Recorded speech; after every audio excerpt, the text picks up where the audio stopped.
It's contagious. We've been sort of saying, you know, that creatives and so on are going to have to get used to actually developing applications that might not be as sexy and dramatic and high profile as a television commercial, but in the consumer's eyes are actually much more relevant and useful.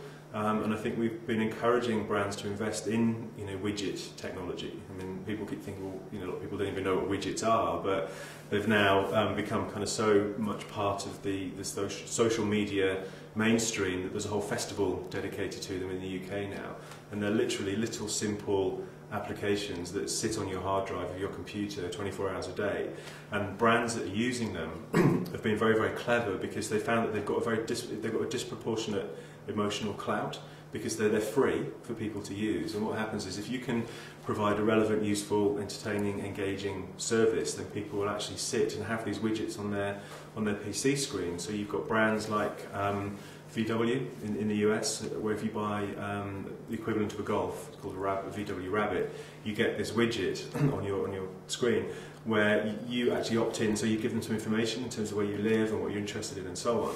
And that widget will basically help you throughout your day. So if you need to leave at 5 o'clock to go home, it will tell you if the road, your route home is free of black spots and accidents and so on. It will give you events that are happening in your area, new restaurants to try, lots of sort of social and cultural tips as well as help. You know, you've got brands like Purina in the US, which is a sort of dog and cat food company, and they have a weather widget. You know, should I take my poodle for a walk this morning? Oh no, it's going to rain, I'm going to leave it till I get home tonight. You know, that kind of stuff, where they're just simple applications. And we're sort of saying to particularly food companies, you know, that you can actually have recipes embedded in there, you know, sort of tapping the contents of your fridge into these widgets, click return and see what comes up as an idea and so on. So things like that are actually, from a consumer perspective, a lot more relevant than a 30-second ad in the middle of a soap opera. I basically believe that the consumer or people basically just want new types of services in this digital world, right?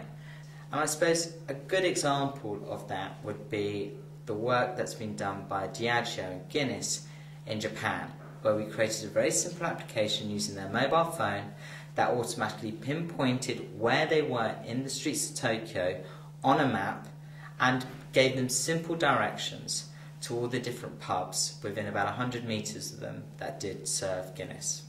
And at the same time, if the consumer had a great experience, they were encouraged to feedback. And if they had a bad experience, they were encouraged to feedback as well. So Diageo could go and do something about the quality of the Guinness being served. Simple application, creates value, saves the consumer time, and enables them to talk positively about the brand.